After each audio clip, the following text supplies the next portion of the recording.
फटाफट से जानते हैं आज की ताज़ा खबरें और मुख्य समाचार। तो देखिए आज के मुख्य समाचार की पहली बड़ी खबर, कोका कोला की मिठास दे सकती है कैंसर। WHO ने कहा इसमें है स्पार्टम स्वीटनर, साथ ही कहा इस पदार्थ को खतरनाक कैटेगरी में डालेंगे। जी हाँ, कोका कोला पीने से कैंसर होने का जोखिम है। ताज़ा जानकारी के मुताबिक ये बात वर्ल्ड हेल्थ ऑर्गेनाइजेशन यानी कि WHO ने कही है। चेतावनी जारी करते हुए WHO ने कहा है कि कोका कोला समेत अन्य ड्रिंक्स और फूड आइटम्स को मीठा करने के लिए जो आर्टिफिशियल स्वीटनर यानी कि स्पार्टम नाम की जो एक चीज इस्तेमाल की जा रही है, उससे ही कैंसर होने का खतरा है। वहीं बताया गया international agency for research on cancer यानी कि IARC जुलाई में इसको ऐसे पदार्थों में शामिल कर देगी जिनसे कैंसर हो सकता है। आसान शब्दों में कहें तो WHO ने केवल 1 या 2 देशों के लिए नहीं बल्कि पूरी दुनिया के लिए ये चेतावनी जारी की है। दोस्तों वैसे आप नहीं जानते हैं तो आपको बता दें, WHO पूरी दुनिया का एक ऐसा संगठन है जो कि दुनिया भर में बीमारियों का और दवाओं वगैरह का लेखा जोखा रखता है। आपको बता दें WHO ऑर्गेनाइजेशन वही ऑर्गेनाइजेशन है जिसने कोरोना वायरस को पूरी दुनिया के लिए महामारी घोषित किया था। देखिए अगली खबर, 66 रुपए लीटर वाले फ्यूल पे दौड़ेंगी गाड़ियाँ। केंद्रीय मंत्री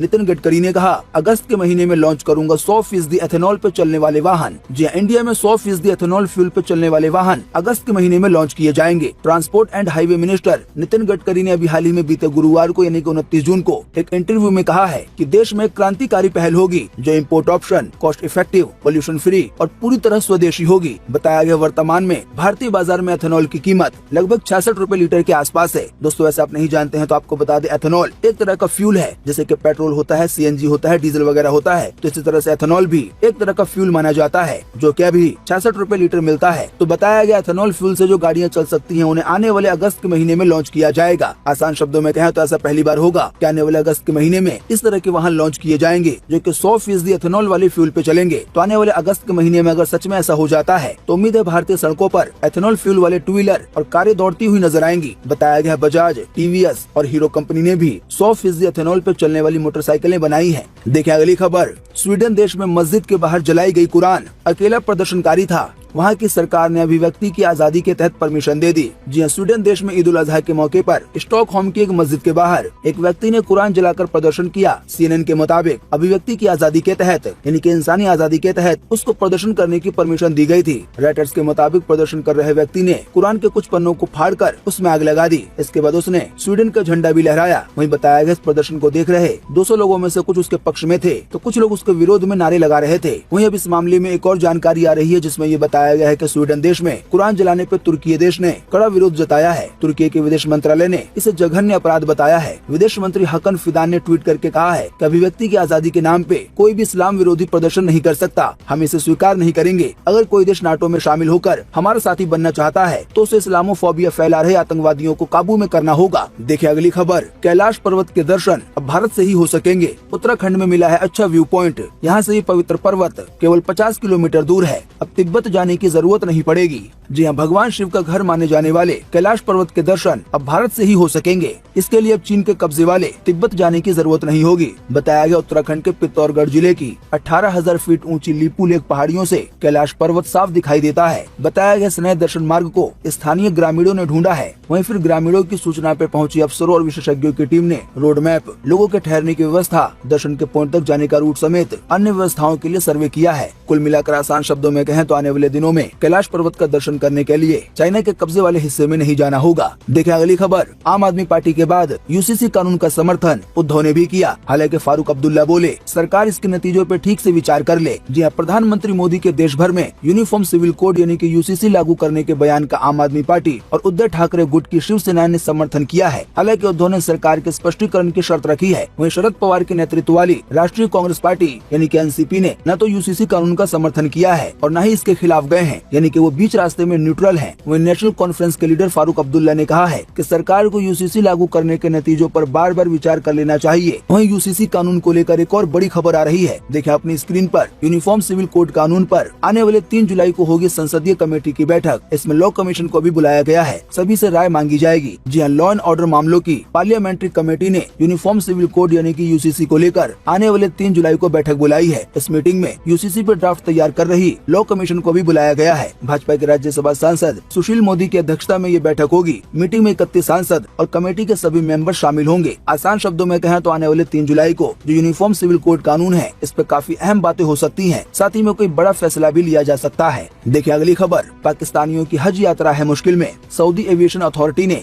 $5 करोड़ का बकाया पेमेंट मांगा है। नहीं दिए तो फ्लाइट्स बंद हो सकती हैं। जी हां, सऊदी अरब की aviation agency General Authority of Civil Aviation यानी कि GSCA ने पाकिस्तान की सरकारी airlines company Pakistan International Airlines से $4 करोड़ 80 लाख का बकाया पेमेंट मांगा है और इसके लिए नोटिस भी थमा दिया है। जानकारी के मुताबिक दिवालिया होने की कगार पे खड़े पाकिस्तान की मुश्किलें ये हैं कि अगर उसने ये पेमेंट नहीं किया तो उसके नागरिक यानी कि पाकिस्तान के नागरिक हज यात्रा पे नहीं जा सकेंगे। शहबाज शरीफ सरकार के लिए इस मामले में आज का दिन यानी कि 30 जून का दिन बेहद ही अहम रहने वाला है। देखिए अगली खबर, टाइटन पनडुब्बी का मलबा 6 दिन के बाद महासागर से निकाला गया। टुकड़ों में मानव के अवशेष मिले हैं। जी हां, टाइटैनिक जहाज के मलबे को दिखाने गई टाइटन नाम की सबमरीन का मलबा अभी हाल ही में बीते बुधवार को मिल गया। इसे कई टुकड़ों में कनाडा के सेंट जॉन पोर्ट पे लाया गया। दोस्तों वैसे आप नहीं जानते हैं तो आपको इन शॉर्ट में बता दें कि बीते 18 जून को टाइटन नाम की सबमरीन यानी कि पनडुब्बी अटलांटिक महासागर में 12,000 फीट नीचे गई थी। उसके बाद ही लापता हो गई। फिर 4 दिन के बाद यानी कि 22 जून को इसका मलबा टाइटैनिक जहाज से 1600 मीटर दूर मिला था। इसमें 4 टूरिस्ट और एक पायलट सवार था। 4 में से 3 टूरिस्ट तो अरबपति थे, वहीं एक कारोबारी था। वहीं इस मामले में जांच के बाद विशेषज्ञों ने अनुमान लगाया है कि यह हादसा विस्फोट की वजह से हो सकता है। वहीं अब ये भी बताया जा रहा है कि जहां पे पनडुब्बी का मलबा मिला है तो वहां पे मानव के शरीर के अवशेष भी मिले हैं, यानी इंसानी जिस्म के टुकड़े। देखिए अगली खबर, चुनाव में फिर जिंदा हो सकता है कन्हैया लाल का मामला। शुरुआत हो गई है अमित शाह के दौरे से। जी हां, मेवाड़ इन दिनों चर्चा में है। चर्चा के कई कारण हैं। सबसे बड़ा कारण कन्हैया लाल की बरसी है। अभी से साल भर पहले ही उदयपुर में कन्हैया लाल के साथ हुए जघन्य हत्याकांड को अंजाम दिया गया था। वहीं दूसरा कारण है दोनों राजनीतिक पार्टियों का मेवाड़ में डेरा। बताया गया एक और जहाँ जून के महीने में राजस्थान के सीएम अशोक गहलोत कई बार उदयपुर समेत मेवाड़ के कई दौरे कर चुके हैं। वहीं अब दूसरी ओर आज 30 जून को उदयपुर में अमित शाह का दौरा होना है। यूँ तो राजस्थान में बीजेपी अध्यक्ष JP नड्डा, रक्षा मंत्री राजनाथ सिंह का भी दौरा है, लेकिन बीजेपी का सबसे बड़ा फोकस उदयपुर में अमित शाह के दौरे पे है। इस मामले में राजनीतिक विश्लेषकों का मानना है कि कन्हैया लाल हत्याकांड की गूंज आने वाले चुनाव में भी सुनाई दे सकती है। यानी कि जो चुनाव होने वाला है राजस्थान में, उसमें राजनीतिक पार्टियां इस मुद्दे को लेकर भी चुनाव लड़ सकती हैं। यानी कि जो कन्हैया लाल का हत्याकांड है उस मामले को लेकर। दोस्तों वैसे आप नहीं जानते हैं तो आपको बता दें, कन्हैया लाल की जान तलवार से हमला करके 2 मुस्लिम व्यक्तियों ने ले ली थी। हालांकि आरोपियों को पकड़ लिया गया और उन पे कड़ी कार्रवाई भी की जा रही है। देखिए अगली खबर, KBC 15 का प्रोमो वीडियो हुआ रिलीज। इस सीजन में अलग अंदाज में खेला जाएगा गेम। आने वाले अगस्त के महीने में टीवी पे देख सकेंगे शो। जी हां, जल्दी अमिताभ बच्चन कौन बनेगा करोड़पति के 15वें सीजन के साथ एक बार फिर टीवी पे दिखाई देंगे। हाल ही में शो का प्रोमो वीडियो लॉन्च हुआ है। इस वीडियो में शो के होस्ट अमिताभ बच्चन भारत की बदलती तस्वीर के बारे में बात कर रहे हैं। इस वीडियो में अमिताभ बच्चन ने अलग अंदाज में रोजमर्रा जिंदगी में टेक्नोलॉजी के बढ़ते इस्तेमाल पर भी बात की है। तो इसी से अनुमान जताया जा रहा है कि इस बार का शो और बार के मुकाबले में थोड़ा अलग हो सकता है। देखिए अगली खबर, देवेंद्र फडणवीस बोले सुशांत केस में अहम सुराग मिले हैं। साथ ही कहा कुछ लोग हैं जिनके पास अहम सबूत हैं, उन सबूतों की जांच जारी है। जी हां, सुशांत सिंह राजपूत केस में 3 साल बाद एक बड़ा अपडेट आ रहा है। महाराष्ट्र के डिप्टी CM देवेंद्र फडणवीस ने कहा है कि उनके पास इस केस से संबंधित कुछ अहम सबूत मिले हैं। इन सभी सबूतों की विश्वसनीयता की जांच की जा रही है। फडणवीस ने ये भी कहा है कि कुछ लोग जिनके पास इस मामले से जुड़ी जानकारी है, हम उन तक पहुँच चुके हैं। दोस्तों आप नहीं जानते हैं तो आपको बता दें, सुशांत सिंह राजपूत 14 जून 2020 को मुंबई के बांद्रा के अपने घर में रहस्यमयी तरीके से मृत पाए गए थे। पहली नजर में ये मामला खुद से ही जान देने का लगा था, लेकिन बाद में मीडिया और विपक्षी दलों के प्रेशर की वजह से इस मामले की जांच को CBI को सौंप दिया गया, क्योंकि कई लोगों को इस मामले में इस बात का शक है कि सुशांत सिंह राजपूत की जान ली गई है। देखिए अगली खबर, आज 30 जून 2023 को देश भर में ऐसा रहेगा मौसम का हाल। स्काईमेट वेदर ने जारी किया है मौसम का पूर्वानुमान। तो स्काईमेट वेदर के अनुसार अगले 24 घंटों के दौरान उप हिमालय पश्चिम बंगाल, सिक्किम, असम के कुछ हिस्सों, बिहार की तलहटी, उत्तर पूर्व उत्तर प्रदेश, दक्षिण पूर्व और दक्षिण राजस्थान, साथ ही में पश्चिम मध्य प्रदेश के कुछ हिस्सों में, गुजरात क्षेत्र में, कोकण में, गोवा में, तटीय कर्नाटक में, अंडमान निकोबार द्वीप समूह में आज हल्की से मध्यम बारिश की संभावना है। इसके अलावा भी उत्तराखंड में, उत्तर प्रदेश के बचे हुए हिस्सों में, झारखंड के कुछ हिस्सों में, पूर्वी मध्य प्रदेश में, विदर्भ में और छत्तीसगढ़ के कुछ हिस्सों में मध्यम बारिश के साथ 1-2 स्थानों पर भारी बारिश की संभावना है। इसके अलावा भी हिमाचल प्रदेश, हरियाणा, दिल्ली, राजस्थान के कुछ हिस्सों में, सौराष्ट्र में, कच्छ में, उड़ीसा में, आंध्र प्रदेश में, तेलंगाना में, तमिलनाडु में, रायलसीमा में आज हल्की से मध्यम बारिश हो सकती है। इसके अलावा भी जम्मू कश्मीर में, लद्दाख में, पश्चिमी राजस्थान में आज हल्की बारिश की संभावना है। आसान शब्दों में कहें तो अभी हमने आपको बारिश को लेकर जिन भी शहरों, जिन भी राज्यों के नाम बताए हैं, उनको छोड़कर आज पूरे देश में मौसम सूखा बने रहने की संभावना है। देखिए अगली खबर, ट्विटर ने कैरेक्टर लिमिट 25,000 की सब्सक्रिप्शन लेने वाली यूजर को मिलेगा ये फायदा। वहीं अब टेक्स्ट के साथ इमेज भी शेयर कर सकेंगे। जी हाँ, माइक्रो ब्लॉगिंग प्लेटफॉर्म यानी कि ट्विटर ने कैरेक्टर लिमिट को 25,000 कर दिया है। साथ ही अब यूजर कैरेक्टर के साथ यानी कि टेक्स्ट के साथ इमेज भी शेयर कर सकेंगे। कंपनी ने अपने ऑफिशियल ट्विटर हैंडल से इसकी जानकारी दी है। हालांकि बताया गया ये फायदा उन्हीं लोगों को मिलेगा जिन लोगों ने ट्विटर का ब्लू सब्सक्रिप्शन ले रखा है, यानी कि हर महीने पैसे देते हैं। देखिए अगली खबर, टेस्ला पावर यूएसए ने भारत में लॉन्च किया इनोवेटिव अल्काइन वाटर प्यूरिफायर। इसमें लाइव देख सकेंगे TDS। जी हाँ, टेस्ला पावर यूएसए ने भारत में अपने इनोवेटिव अल्काइन वाटर प्यूरिफायर को लॉन्च कर दिया है। ये वाटर प्यूरिफायर कई नए फीचर से लैस है। इसमें फल और सब्जी, साथ ही में डिटॉक्सीफायर के साथ गर्म पानी देने और लाइव TDS के साथ एक डिजिटल डिस्प्ले जैसी सुविधाएं दी गई हैं। बताया गया इसकी शुरुआती कीमत 12,990 रूपए है। देखिए अगली खबर, अमरनाथ यात्रा में तंबाकू हुआ बैन। लैंडस्लाइड के चलते 2.5 किलोमीटर का सफर हेलमेट पहन के करना होगा। कल 1 जुलाई से शुरू होगी यात्रा। जी हाँ, कल 1 जुलाई से शुरू हो रही अमरनाथ यात्रा इस बार पूरी तरह से तंबाकू मुक्त होगी। जम्मू कश्मीर स्वास्थ्य विभाग ने 28 जून को एक आदेश जारी किया है, जिसमें नेशनल टोबैको कंट्रोल प्रोग्राम के तहत अमरनाथ यात्रा को तंबाकू मुक्त बनाने के लिए कहा गया है। आसान शब्दों में कहें तो जो भी लोग अमरनाथ यात्रा पे जाएंगे तो वो लोग किसी भी तरह के तंबाकू का सेवन नहीं कर पाएंगे।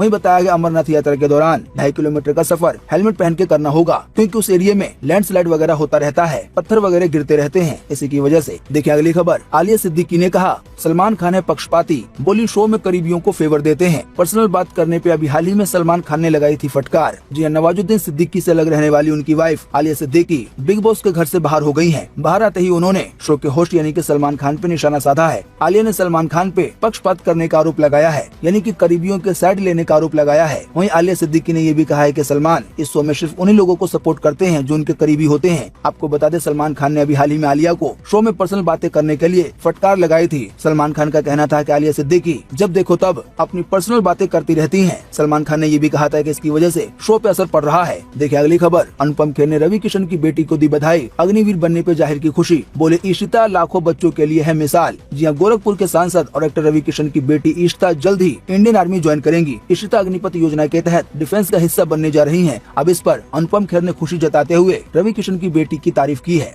देखिए अगली खबर, अमेरिकी सुप्रीम कोर्ट का बड़ा फैसला, कहा यूनिवर्सिटी में नस्ल के आधार पर एडमिशन की प्रथा पे लगाई जाए रोक। जी, अमेरिका के सुप्रीम कोर्ट ने बड़ा फैसला सुनाते हुए विश्वविद्यालय में नस्ल जातीयता के आधार पर एडमिशन की प्रथा पे रोक लगा दी है। वहीं इस पर राष्ट्रपति बाइडेन ने अपनी प्रतिक्रिया दी है। उन्होंने अभी हाल ही में बीते गुरुवार को कहा है कि विश्वविद्यालय प्रवेश निर्णय में नस्ल और जातीयता के इस्तेमाल पे प्रतिबंध लगाने वाले अमेरिकी सुप्रीम कोर्ट के फैसले से वो दृढ़ता से असहमत है। उन्होंने कहा है कि ये फैसला दशकों की मिसाल से दूर चला गया है। आसान शब्दों में कहें तो इस फैसले की अमेरिकी राष्ट्रपति ने मुखालिफत की है। देखिए अगली खबर, मध्य प्रदेश में चल रहा है पोस्टर वार, अब फोन पे को कांग्रेस ने दी है धमकी। जी, मध्य प्रदेश में सीएम शिवराज सिंह चौहान के खिलाफ लगे पोस्टर्स पर फोन पे का लोगो इस्तेमाल किए जाने को लेकर कंपनी ने कांग्रेस पार्टी को कानूनी कार्रवाई करने की चेतावनी दी है। इसके बाद कांग्रेस ने भी पलटवार किया है। यूथ कांग्रेस के राष्ट्रीय अध्यक्ष श्रीनिवास बीवी ने लाखों करोड़ फैन से फोन पे अनइंस्टॉल करवाने की धमकी दी है। बात यह है कि मध्य प्रदेश में कई जगहों पे पोस्टर लगाए जा रहे हैं जिसके नीचे फोन पे का लोगो है और जो QR कोड है वो बिल्कुल फोन पे की तरह है। ऊपर लिखा हुआ है 50% लाओ और फोन पे कराओ। असल में इस मामले को लेकर दोनों पार्टी आपस में एक दूसरे पे आरोप लगा रही हैं, एक दूसरे की बदनामी करने की कोशिश कर रही हैं। अब इसी मामले में फोन पे कंपनी ने कांग्रेस पार्टी को कहा है कि कांग्रेस पार्टी ने उनका लोगो इस्तेमाल किया है, अगर कांग्रेस पार्टी लोगो को नहीं हटाएगी तो वो कानूनी कार्रवाई करेंगे। अब इसी पर कांग्रेस पार्टी ने भी जवाब देते हुए कहा है कि वो अपने करोड़ों फैंस से कहेंगे कि वो अपने मोबाइल से फोन पे को अनइंस्टॉल कर दें। देखिए अगली खबर, सिंह देव के बाद अब पायलट को पद देने की है तैयारी। हाईकमान ने तैयार की है 3 विकल्प। राहुल गांधी से चर्चा के बाद होगा बड़ा फैसला। देखिए अगली खबर, बंगाल में बीजेपी कार्यकर्ता का शव उसके घर पे ही लटका मिला। अब उसके परिजन बोल रहे हैं कि टीएमसी समर्थक उसे मारने की धमकी देते रहते थे। देखिए अगली खबर, चीन में मुस्लिम युवक पर किया गया हमला, पब्लिक प्लेस में नमाज पढ़ने पे की गई पिटाई। ये वीडियो ऐसा बोल के किया जा रहा है वायरल। जी सोशल मीडिया पे एक युवक की पिटाई का वीडियो वायरल हो रहा है। इसमें देखा जा सकता है कि युवक घुटने के बल जमीन पे बैठा है। इसी दौरान एक शख्स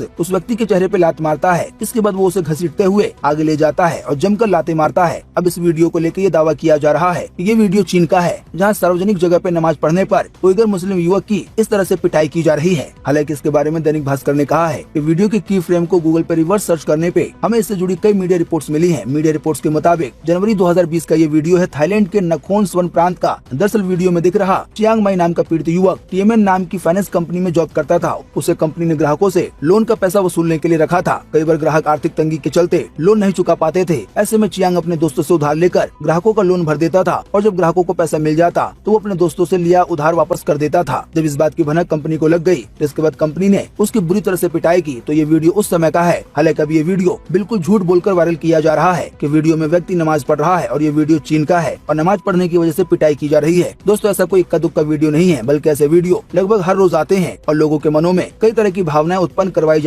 ये हमारे YouTube चैनल को सब्सक्राइब करें और नई वीडियो की नोटिफिकेशन के लिए बेल आइकॉन को दबाएं।